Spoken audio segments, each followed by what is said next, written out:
नमस्कार दोस्तों, मैं हूं राहुल करौली। आज हम राजस्थान की कुछ सबसे पुरानी सभ्यताओं के बारे में बात करेंगे, लेकिन बिल्कुल अलग अंदाज में।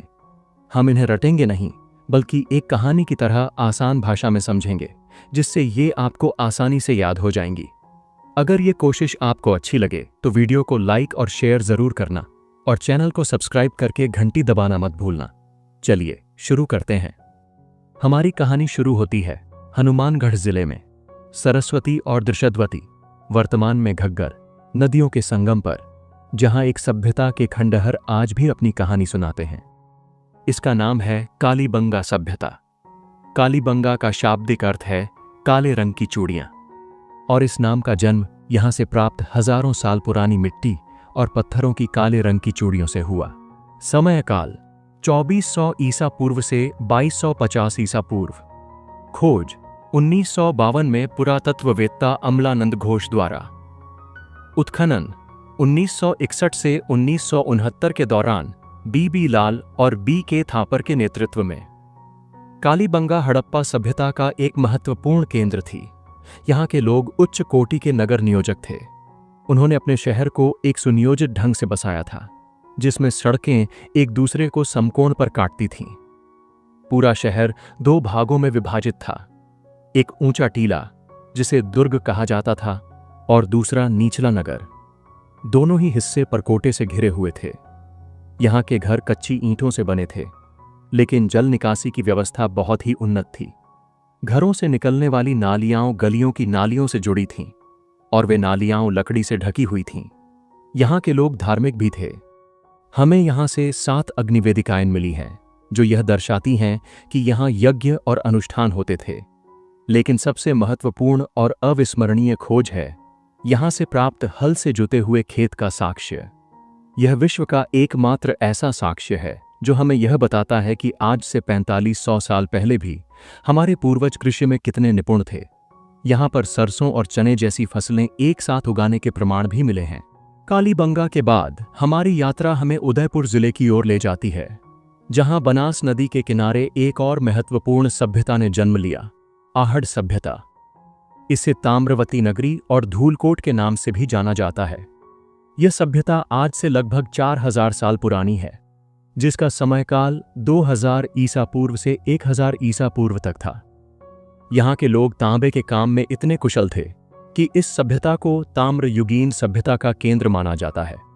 यहाँ से प्राप्त तांबे की भट्टियां और ढेर सारे औजार इस बात का पुख्ता प्रमाण देते हैं। खोज 1953 में RC अग्रवाल द्वारा। उत्खनन 1956 में HD सांकलिया के निर्देशन में। आहड़ के लोगों ने एक अनूठी कला विकसित की थी। वे लाल काले मिट्टी के बर्तन बनाते थे, जिन पर वे सफेद रंग से सुंदर ज्यामितीय और वनस्पति की आकृतियां बनाते थे। ये बर्तन आज भी हमारी कला और संस्कृति को बताते हैं। यहां से हमें बिना सिर वाली बैल की मूर्ति मिली है, जिसे बनासियन बुल कहा जाता है। यह मूर्ति शायद उनके किसी देवता का प्रतीक थी, जिसकी वे पूजा करते थे। आहड़ के घर पक्की ईंटों और पत्थरों से बने होते थे, और यहाँ के लोग सामूहिक भोजन करते थे, जिसका प्रमाण हमें एक साथ कई चूल्हों से मिलता है। अब हम चलते हैं सीकर जिले में, कांतली नदी के पास, जहां हमें मिली गणेश्वर सभ्यता। यह सभ्यता इन सभी में सबसे पुरानी है, आज से लगभग 4800 साल पुरानी, जिसका समयकाल 2800 ईसा पूर्व से 2200 ईसा पूर्व के बीच था। यह जगह अपने आप में एक खजाना है। इसे ताम्रयुगीन सभ्यताओं की जननी कहा जाता है, क्योंकि यहां से तांबे का सबसे बड़ा भंडार मिला है। यहां से प्राप्त तांबे की वस्तुएं 99% शुद्ध थीं, जिसमें तांबे के तीर, भाले, चूड़ियां और सबसे खास मछली पकड़ने के कांटे भी शामिल थे। खोज 1977 में RC अग्रवाल द्वारा। गणेश्वर एक व्यापारिक केंद्र भी था। यहां से तांबा हड़प्पा और मोहनजोदड़ो जैसी बड़ी सभ्यताओं को भी भेजा जाता था। यहाँ के घरों को पत्थरों से बनाया जाता था, और यहाँ से मिट्टी के बर्तन कृपिश वर्णी, तांबे के रंग जैसे और काले रंग के मिले हैं।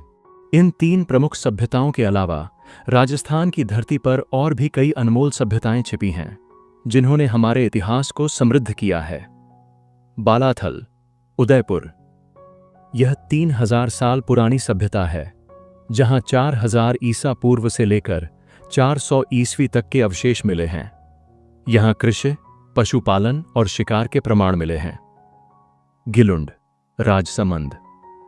यह बनास नदी के किनारे स्थित एक सभ्यता थी जिसका समयकाल 2500 ईसा पूर्व के आसपास था। यहां पक्की ईंटों से बनी दीवारें मिली हैं जो यह दर्शाती हैं कि यह आहट सभ्यता से भी अधिक उन्नत थी। बैराट, जयपुर। यह सभ्यता महाभारत काल से संबंधित मानी जाती है। यहाँ मौर्यकालीन अवशेष, बौद्ध स्तूप और सम्राट अशोक के शिलालेख मिले हैं जो यह सिद्ध करते हैं कि यह मौर्य काल का एक महत्वपूर्ण केंद्र था।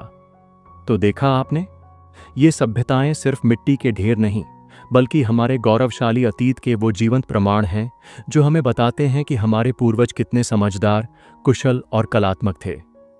उम्मीद है आपको ये वीडियो पसंद आई होगी। अगर ये कोशिश आपको अच्छी लगी तो लाइक और शेयर जरूर करना और चैनल को सब्सक्राइब करके घंटी दबाना मत भूलना ताकि आप ऐसे ही और दिलचस्प वीडियो मिस न करें। अगले वीडियो में आप कौन से टॉपिक के बारे में जानना चाहेंगे, हमें कमेंट्स में जरूर बताना। आपके सुझावों का इंतजार रहेगा। धन्यवाद।